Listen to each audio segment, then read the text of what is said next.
ஆண்டவராய் இயேசு கிறிஸ்துவின் இனிய நாமத்திலே இந்த நிகழ்ச்சியின் மூலமாய் உங்களை சந்திப்பதை குறித்து மகிழ்ச்சி அடைகிறேன்.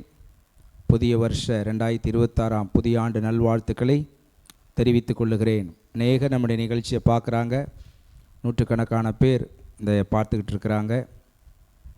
அவங்க ஃபோன் பண்ணுறாங்க, அநேகர் ஃபோன் பண்ணி ஜெப விண்ணப்பங்களை சொல்கிறாங்க, சில ஆலோசனைகளை அவர்கள் பெறுகிறார்கள். உங்கள் சர்ச்சுக்கு போகிறவங்களும் இருக்காங்க, சபைக்கு போகாதவர்கள், ஆண்டவரை அறியாதவங்க அப்படி இருக்கிறாங்க. அதற்காக நான் தேவனை ஸ்தோத்திரிக்கிறேன்.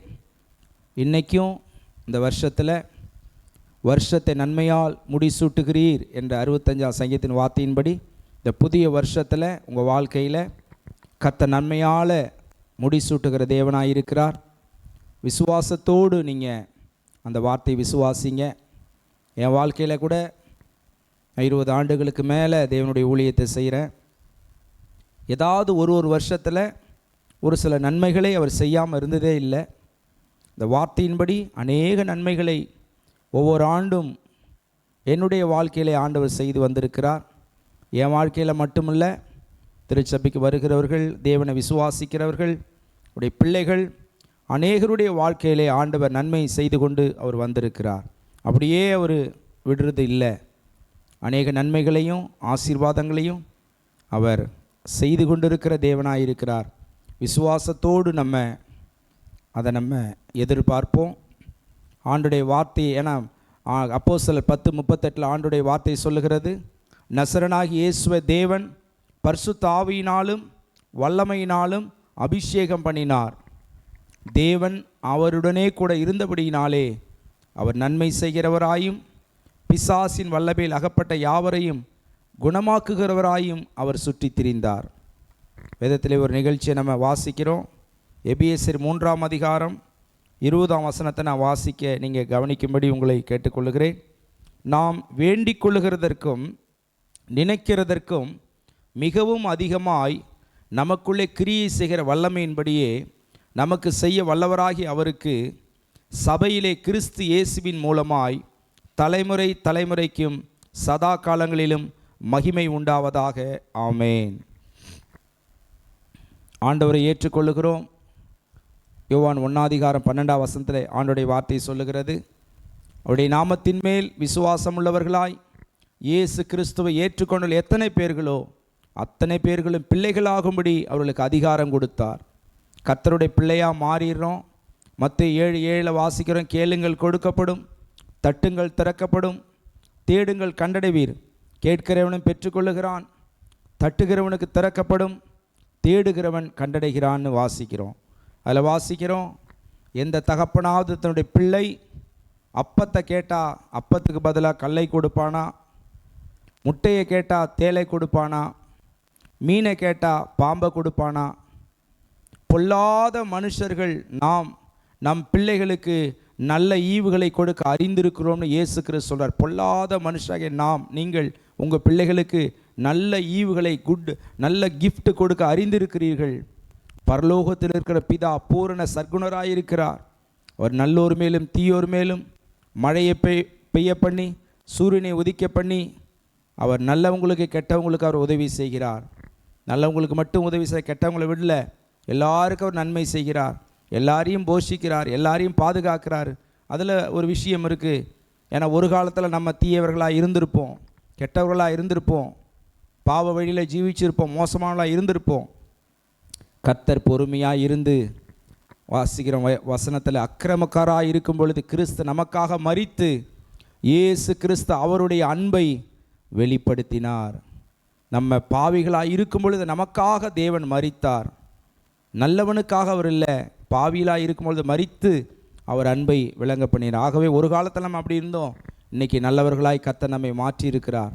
அதுபோல் இன்றைக்கி இருக்கிற தீயவைகள் கஷ்டப்படுறவர்களுக்காக நம்ம ஜெபிக்கும் பொழுது அவளை நல்லவர்களாய் மாற்றுவார், அவர்களுக்கும் நன்மை செய்து கொண்டிருக்கிறார். ஆகவே பொல்லாத மனுஷர்கள், நீங்கள் உங்கள் பிள்ளைகளுக்கு நல்ல ஈவுகளை கொடுக்க அறிந்திருக்கும் பொழுது நான் செய்ய மாட்டேனான்னு சொல்ல ஆண்டோட கேட்கணும்.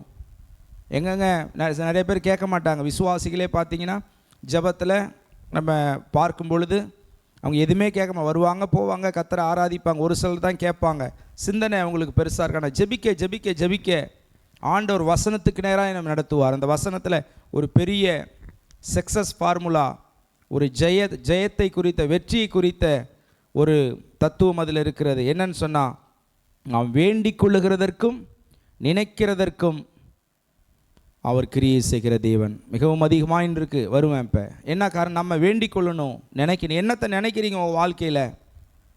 என் கஷ்டம் மாறணும், என் வாழ்க்கையில் நன்மை வரணும் நீங்கள் நினைக்கிறீங்களா? புலம்பலை ஆனந்த கழிப்பா தேவன் மாற பண்ணுவார், துக்கங்களை சந்தோஷமாய் மாற பண்ணுவார், என்னுடைய இருளை வெளிச்சமாக்குவார்னு தாவீது சொல்கிறார். யோசேப்பு சொல்கிறார், தீமை செய்ய நினைத்தீர்கள், தேவன் நன்மையாய் மாற பண்ணிற. பாசிட்டிவ் தாட்ஸ் உங்களுக்குள்ளே இருக்குதா? என் கஷ்டம் மாறும், என் பிள்ளைங்க நல்லா படிப்பாங்க, என் பிள்ளைகள் கர்த்தரால் போதிக்கப்பட்டிருப்பார்கள், என் வாழ்க்கையில் கர்த்தர் நல்லது செய்வார். நன்மையான நினைவுகள் உங்கள்கிட்ட இருக்கா? உங்கள்கிட்ட ஒரு நல்ல நினைவுகள் இல்லைன்னா நீங்கள் ஜெபம் பண்ணி ஆண்டவரே ஒரு நல்ல சிந்தனை எனக்கு தார. வசனத்தை படிக்கும் பொழுது நல்ல சிந்தனைகள் நமக்குள்ளே வருகிறது. உன் வேதம் என் மனமகிழ்ச்சி, தாவீது ராஜா சொல்கிறார் சங்கீதத்தில். உன் வசனம் என் மனமகிழ்ச்சியாக இராமல் போயிருந்தா என் துக்கத்தில் நான் அழிஞ்சு போயிடும். வசனத்தை படிக்கும் பொழுது என்ன நடக்குது? எபிரே 4 அதிகாரத்தில் வாசிக்கிறோம், கர்த்தருடைய வார்த்தை ஜீவன் உள்ளது, வல்லமை உள்ளது. வசனத்தை படிக்க படிக்க நம்ம உள்ளத்தில் உள்ள உலக காரியங்கள் வெளியேறுகிறது, வசனம் நமக்குள்ளே வருகிறது. தேவன் நன்மை செய்கிறார், விடுதலை கொடுக்கிறார். வயதில் வாசிக்கிறோம், அவர் தீமை செய்தார்னு இல்லை. இயேசு கிறிஸ்து தீமை செய்யும்படி வந்தார், கஷ்டம் கொடுக்கும்படி வந்தார். அவங்க அவர்கிட்ட வந்தவங்க யாருக்கும் எந்த என்னமே செய்யலை, அவர் கஷ்டப்பட விட்டார். அப்படி யாருக்குது பைபிளில்? அப்படி இல்லை. இன்றைக்கி அநேக விதங்களாக போதிக்கிறாங்க. பரிசுத்த ஊழியர்கள் செய்யக்கூடாது. கர்த்தருடைய வசனத்தை அபிஷேகத்தோடு கர்த்தர் சொன்னதை நம்ம சொல்லணும். கர்த்தருடைய ஊழியம், இயேசு கிறிஸ்துவின் ஊழியம், அதை செய்கிறதுக்கு தான் ஊழியர்களாக எங்களை கர்த்தர் வைத்திருக்கிறார். அப்போ உங்கள் சிந்தனை என்ன நினைக்கிறீங்க? என் வாழ்க்கையில் நன்மை நடக்கும், கர்த்தர் எனக்கு அற்புதம் செய்வார். இப்போ எங்கள் ஊழியத்தில் நாங்கள் இருக்கிறோம், எல்லா ஊழியங்களும் நாங்கள் செய்து முடிக்கலை. எங்களால் முடிஞ்ச வரைக்கும் ஊழியங்களை செய்கிறோம். இன்னும் நிறையா செய்ய வேண்டிய காரியங்கள் இருக்கிறது. அப்போஸ்தலன் பவுல் வாசிக்கிறோம், 20,000 கிலோமீட்டர் போய் அவர் ஊழியங்களை செய்திருக்க. நம்ம இங்கேருந்து நாங்கள் இருக்கிற ஊர்லேருந்து சென்னை எங்களுக்கே அதே 200 கிலோமீட்டர் தான். டெல்லினா 2000 கிலோமீட்டர்ன்றாங்க. ஆனால் அவர் அப்போஸ்தலன் பவுல் எப்படி ஊழியம் செய்தது? சின்ன எண்ணிக்கை உள்ளவர்களும் பேசுகிறோன்னு ஒரு இடத்துல இருக்குது. கொஞ்சம் பேருக்கு தான் அவர் ஊழியம் செய்யலை. இயேசு கிறிஸ்து வாழ்ந்தபோது திரளான ஜனங்கள் வந்தார்கள். படவில் உட்கார்ந்தார், மலையின் மீது பிரசங்கம்னா திரளான ஜனங்கள் வந்தாங்க. 5 அப்பர் 5000 பேருக்கு போஷித்தார். புருஷர்கள் மாத்திரம் 5000 பேர் சாப்பிட்டாங்க. ஒருத்தவங்க சொன்னாங்க, அப்புறம் அவங்க மனைவி பிள்ளைகள் எல்லாம் சேர்ந்து 20,000 பேருக்கு மேலே அவர் உணவளித்திருக்கிறார். 20,000 ஆயிரக்கணக்கான ஜனங்கள் இயேசுவை பின்பற்றி இருக்கிறார்கள். இதை கொஞ்சம் பேருக்கு மட்டும் அவர் ஊழியம் செய்தால் நம்ம நினைக்கக்கூடாது. இயேசு மரித்து உயிர் தெழுந்து போனோடனே பரிசுத்தரோட அபிஷேகத்தோடு பேதுரு பிரசங்கிக்கிறார். ஒரு பிரசங்கத்தில் 3000 பேர் ரட்சிக்கப்படுகிறார்கள், இன்னொரு பிரசங்கத்தில் 5000 பேர் ரட்சிக்கப்படுகிறார்கள். அந்த முதல் அந்தியோகியா சபை அப்போஸ்தலர் நடப்பில் வாசிக்கிறோம். ஒரு புஸ்தகத்தில் படித்த ஒரு பெரிய மூத்த உலக பிரசித்தி பெற்ற போதகர் சொல்கிறார், 5 லட்சம் ஆத்துமாக்கள் அதுக்குள்ளே இருந்திருக்கிறாங்க அப்படின்னு சொல்கிறாங்க. அவள் பெரிய தேவன், பெரிய காரியங்களை உங்கள் மனசுக்குள்ளே நீங்கள் சிந்திக்கணும், நினைக்கணும். ஏதோ நான் ஒன்றும் இல்லைங்க நினைக்காதீங்க. கிறிஸ்துவுக்குள்ளே நீங்கள் பிள்ளைகள், இரத்தத்தினால் கழுவப்பட்டு ஞானஸ்தானம் எடுத்து அபிஷேகம் பெற்று ஊழியர்களாக இருக்கலாம், விசுவாச பிள்ளைகளாக இருக்கலாம். நீங்கள் ஆண்டுடைய பிள்ளைகள். உங்களை கொண்டு கர்த்தர் பெரிய காரியங்களை செய்ய அவர் விரும்புகிறார். சிறப்பானதை நீங்கள் நினைங்க உங்கள் மனசில். ஏதோ நான் தாழ்மை, இன்ஃபீரியாரிட்டி காம்ப்ளெக்ஸ், தாழ்மை, என்னால் முடியாது அப்படின்னு நீங்கள் முடிவுக்கு வராதிங்க. உங்களால் முடியாது நினச்சா கூட ஜெபிக்கும் பொழுது, வேதத்தை வாசிக்கும் பொழுது கர்த்தர் அவர் பெரிய காரியங்களை செய்கிற. வாளாக்காமல் தலையாக்குவேன், கீழாமல் மேலாவேன்னு ஆண்டவர் சொல்லியிருக்கிறார். நல்லதை முதல்ல திங்க் பண்ணுங்க, அதை கர்த்தர்ட்ட வேண்டிக் கொள்ளுங்க. ஆண்டவரே இந்த காரியங்களை வாக்கிய செய்யணும். அப்படி நீங்கள் செய்யும் பொழுது வாசிக்கிறோம், நமக்குள்ளே அதை மிகவும் அதிகமாய் பெருக பண்ணுகிற தேவன். நீங்கள் வேண்டிக் கொள்ளுகிற காரியங்கள், நினைக்கிற காரியங்களை விட அப்படியே செய்வன் கூட போடல. நாம் வேண்டிக் கொள்ளுகிறதற்கும் நினைக்கிறதற்கும் மிகவும் அதிகமாய் நமக்குள்ளே கிரியை செய்கிற வல்லமையான தேவன் நமக்கு செய்ய அவர் வல்லவராயிருக்கிறான்னு வாசிக்கிறோம்.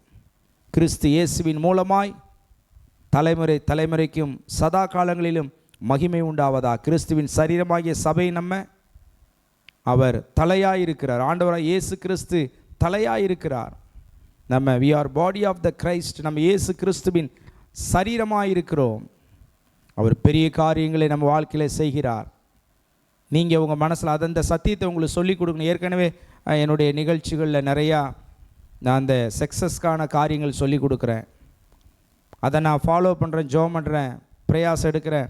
அநேக காரியம் ஒன்றுமே இல்லாமல் துவங்கப்பட்ட என்னுடைய வாலிப வாழ்க்கை இன்றைக்கி கர்த்தர் அநேக காரியங்களை செய்து அவருடைய ஊழியத்தை செய்ய கர்த்தர் உதவி செய்திருக்கிறார்.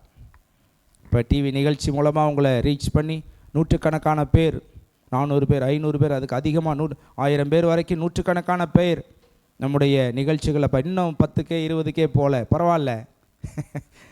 அதை நினச்சி கவலைப்படல. 400 பேர் தான் பார்க்குறாங்க, 1000 பேர் தான் பார்க்குறாங்க, 300 பேர் தான். சில வியூஸ்லாம் பார்த்தீங்கன்னா ஏதாவது ஒரு திடீர்னு குண்டை தூக்கி போடும்போது அப்படியே நிறையா போகுது. அப்படிலாம் ஏமாற்றக்கூடாது. கரெக்டாக கர்த்தருடைய வார்த்தை நான் பார்க்குறேன். கர்த்தருடைய வார்த்தை, தேவ வார்த்தை, அது யாரும் பார்க்க மாட்டாங்க. இஸ்ரேல் தேசத்தை குறித்து காரியங்கள் என்ன, அவர் ஏதாவது ஒரு பூகம்பத்தை போடும் பொழுது அப்படியே அது பயங்கரமாக மக்களுக்கு அப்படியே மாறிடுச்சு. இதெல்லாம் நம்ம வாழ்க்கையில் மாற்றத்தை கொண்டு வராது. கர்த்தருடைய சமூகம், ஆண்டவரே நான் உங்கள்கிட்ட வேண்டிக் கொள்கிறேன் ஏசப்பா, நான் நினைக்கிறேன் என் வாழ்க்கையில் நன்மைகளை செய்யும். நன்மை செய்ய வந்த இயேசு கிறிஸ்து அவர் நன்மைகளை செய்ய ஒரு வல்லவராக இருக்கிறார். நீங்கள் விசுவாசத்தோடு நீங்கள் ஃபாலோ பண்ணுங்கள், இயேசுவை பின்பற்றுங்கள், அவருடைய திருச்சபை பின்பற்றுங்கள், வசனத்தை பின்பற்றுங்கள், ஜெபத்தை பின்பற்றுங்க, கர்த்தருடைய கட்டளைக்கு கீழ்ப்படிங்க, பரிசுத்த வாழ்வை தேர்ந்தெடுங்கள், தேவனை ஃபாலோ பண்ணுங்கள். எவ்வளோ நாள் தான் போனாலும் உலகம் நமக்கு பிசாசு உலகமாக ஜெயம் கொடுக்க முடியாது. இயேசு கிறிஸ்து தான் நமக்கு நன்மைகளை செய்வார். உங்களுக்காக நான் ஜெபம் பண்ணுறேன். என்னோட ஜெபங்களிலே நீங்கள் கலந்து கொள்ளும்படி, இணைந்து ஜெபிக்கும்படி உங்களை அன்பாய் கேட்டுக்கொள்ளுகிறேன். எங்களை அதிகமாய் நேசிக்கிற அன்பின் பரலோக பிதாவே, இந்த வேளையிலே நம்முடைய சமூகத்தில் இயேசப்பாடைய நாமத்திலே நாங்கள் வந்திருக்கிறோம் பிதாவே. கடந்த வருஷங்கள், நிமிஷங்கள் கண்மணி போல பாதுகாத்து 2026ஆம் வருஷம் புதிய ஆண்டை கொடுத்தீரே நன்றி. இந்த புதிய வருஷத்தில் புதிய நன்மைகள், புதிய கிருபை, புதிய ஆசீர்வாதம் உடைய பிரசன்னத்தினாலே ஒவ்வொருவரையும் நடத்தும்படி நாங்கள் ஜெபிக்கிறோம். இந்த வருஷம் அதனுடைய வாழ்வை நன்மை நடக்குமான்னு சொல்லி அநேகர் கவலையோடு இருக்கிறாங்கப்பா. நாங்கள் வாசிக்கிறோம், பார்க்குறோம். கர்த்தாவே அவர்களுக்கு நன்மை செய்யும்படி நான் ஜெபிக்கிறேன். அவர்களையும் ஜெபிக்கிறார்கள். நாங்கள் ஜெபிக்கும் பொழுது ஜெபத்தை கேட்கிற தேவன், பதில் கொடுக்கிறது, நன்மைகளை செய்யும்படி பதில் கொடுக்கிற தேவனே உதவி செய்யுங்க. எல்லா பலவீனங்கள், வியாதிகளாக மாறட்டும். வியாதியை நீக்கி அற்புதங்களை செய்யும் குணமாக்கும் வல்லமை ஒவ்வொருடைய வியாதியின் சரீரத்தில் இறங்குமையா. Heal in the name of Jesus right now. இயேசு கிறிஸ்துவின் நாமத்தில் ஆரோக்கியம் உண்டாகட்டும், அற்புதங்கள் நடைபெறட்டும், தீர்க்காயுசை தரும், பலப்படுத்தும். துன்பத்தை கண்ட வருஷங்களுக்கு சரியாய் சிறுமைப்படுத்த நாட்களை மகிழ்ச்சியாக்குங்க. ஒரு அற்புதம் நடைபெறட்டும். கிரியை செய்யும் கிருபை தாரு ராஜா. இந்த காரியங்களை செய்ததுக்காய் நன்றி அப்பா. ஜெபத்தை கேட்டதுக்காய் ஸ்தோத்திரம், பதில் கொடுத்துக்காய் நன்றி செலுத்துகிறோம். எல்லா கணம் துதி மகிமைகளை ஏறெடுக்கிறேன் ஏசப்பா. இல்லை தாழ்த்தி ஒப்பு கொடுக்கிறோம். ஆண்டவராய் இயேசு கிறிஸ்துவின் நாமத்தில் ஜெபிக்கிறோம் எங்கள் அன்பின் நல்ல பிதாவே, ஆமென்.